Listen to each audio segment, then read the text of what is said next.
these whispered narrative details, the more principled institutions of the national and New York media, the Times, Vanity Fair, were bound ethically and legally to denature their reporting into broad, colorless parables on adolescent pharmaceutical abuse. Most of these outlets simply dropped the stories and moved on. In September 2010, The Atlantic published a long and strangely glib feature on the role of study drugs in these pressure cooker country clubs, but it made only a passing reference to the series of events at Kennedy that had precipitated it. 3 months earlier, Gawker had posted direct excerpts of the Facebook chat that would become known across the constellation of Northeastern boarding schools as the Kennedy thread. But even Gawker's editors had the sense to pixelate the names and tiny square profile pictures of the 4 students who'd written it.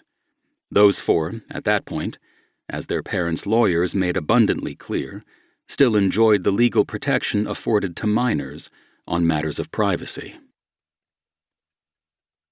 I'll note here that my own place in this narrative is necessarily peripheral. When I arrived at Kennedy as a new sophomore in the fall of 2010, 7 months had passed since Foster Dade had been expelled.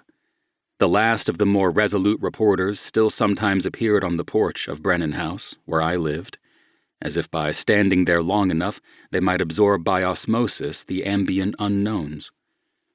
I first heard the earliest shards of Foster's story that October. There is an untraceable magic to the boarding school ethos, to those hermetic little kingdoms illuminated by the sparkling mythological tendencies of adolescence. This is especially true at night, after 11 p.m. lights out, when boys hustle noiselessly down the hallways into the bedroom of whoever's been ordained as the nocturnal host. I was never ballsy or popular enough to be this person. When I showed up, I'd huddle in the corner under the window, enchanted but mostly silent.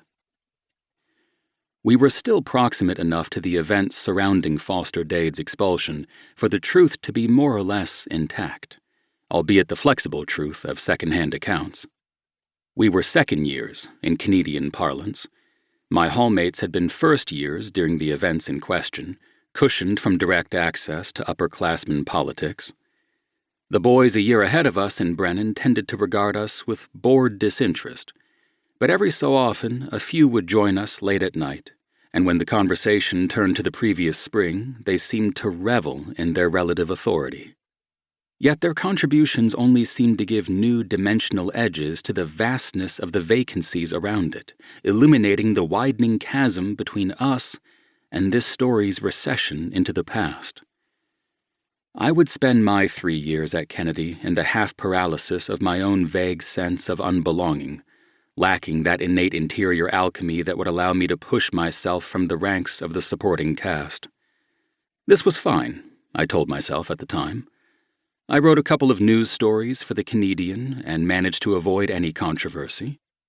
I did well enough in my classes to get into a college that has subsequently crept its way into the U.S. News and World Report's top 13.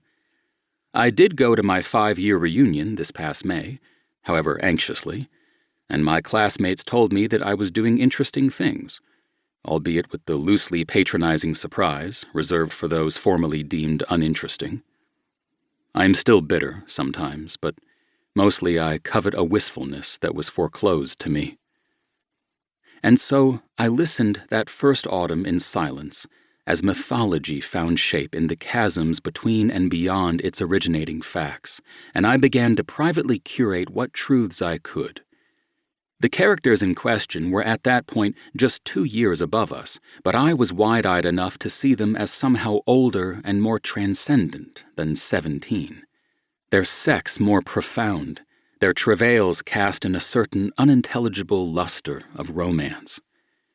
Whether the grim sadness that trailed over them was only the imagined consequence of the stories shared late at night seemed beside the point.